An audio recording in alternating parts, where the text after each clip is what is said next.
Hi there, and welcome to this video guide to the TSA Section 2.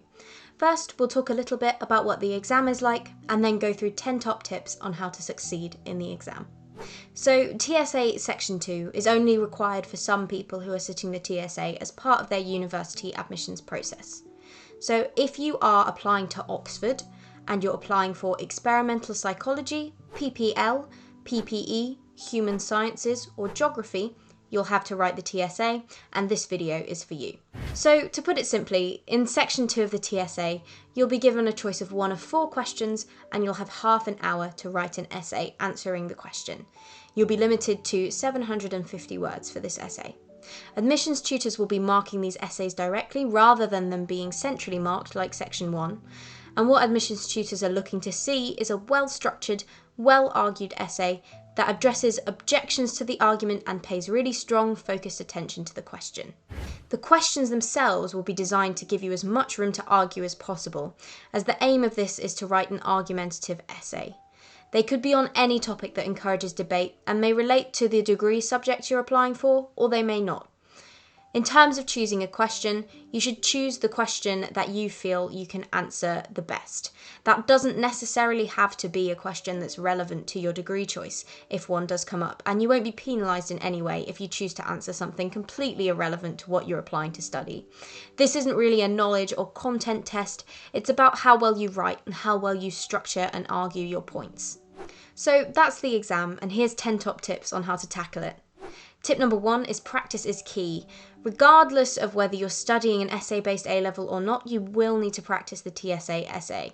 It's its own skill because writing an essay in half an hour and including all the structural points you need to include is really difficult. Often if you are taking A-level essays, you'll have more time to write them, so the skill set isn't the same, and you shouldn't assume that just because you write good essays for your A-level subjects means you'll automatically do well in the TSA Section 2. It's really, really important to practice. It's a good idea to practice to time, as one of the most challenging things about this essay is the time limit.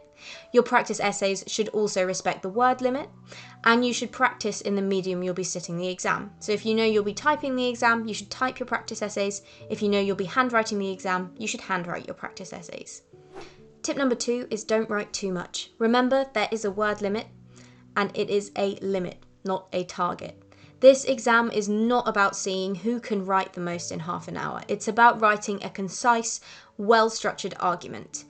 If you go over the word limit, it tells whoever's reading your essay you've not planned it very well.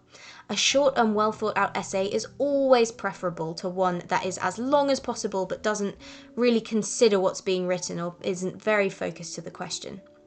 It's quality over quantity in this exam. Tip number 3 is that the questions are not always looking for simple answers. Some questions might seem to have an obvious answer, but that doesn't mean your answer can be simple. You still have to argue the point you're making and address counter-arguments, even if you feel like your conclusion is something that really should be taken for granted.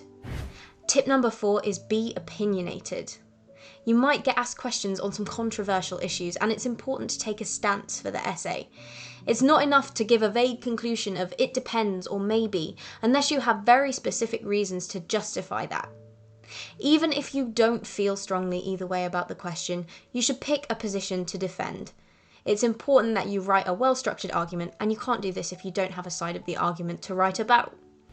Tip number 5 is to make sure you consider objections and counter-arguments. An important part of writing an argumentative essay is to recognise and meet any of those objections or counter-arguments that might come up. So think of what someone who opposes your view might say about your points, and consider what your response to that opposition might be. You're not just putting your conclusion and your arguments forward, but you're also defending them from people who disagree. Tip number 6 is to plan. Your plan doesn't need to be long or detailed, and you shouldn't really be spending more than 5 minutes on it. But the plan is very, very important. It's going to help your essay flow better if you know what you want to say before you start writing.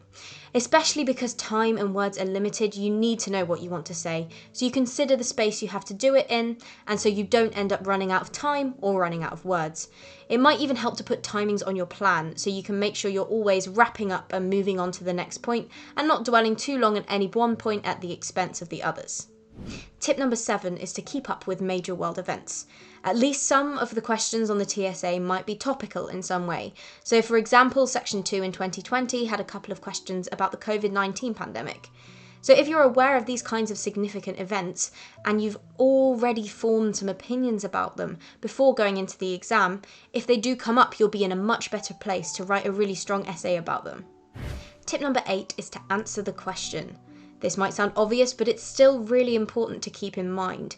You should read the question carefully and think about what it means before you start writing so you don't misinterpret it. Make sure each point you make links back to the question really clearly as well. Sometimes it can be tempting to try and spin your essay so you're writing an answer for the question you would have wanted to see rather than what actually came up, but you shouldn't do this. Admissions tutors mark essays all the time. It's part of their jobs as tutors at the university. They will definitely notice if your answer is not answering the question that's been set, as they've probably seen every trick in the book when it comes to marking essays. Tip number 9 is to define the terms of your argument. A lot of questions might leave certain things up to interpretation. For example, the scope of the argument or certain concepts you're basing your argument on. So make sure you define all these in your introduction before you begin, so the reader knows straight away the specifics of what you're going to base your argument on. And finally, tip number 10 is that clarity is key. So you might think that Oxford tutors are looking for people who sound really, really clever by using lots of long words and complicated language. But this simply is not the case. Your sentences should be kept shorter, and you should be using clear rather than fancy or flowery sounding vocabulary. Using this kind of overly complicated language will not make you sound clever if all it does is make your essay hard to read. Really, all it shows is that you know how to use a thesaurus. Remember, tutors are marking loads of Section 2 essays. If you make your essay clear, easy to read, easy to follow, they will probably appreciate it, and you never know, that could work in your favour. So that's our overview of the TSA Section 2 and our tips on how to do really well in the exam. Thank you for watching.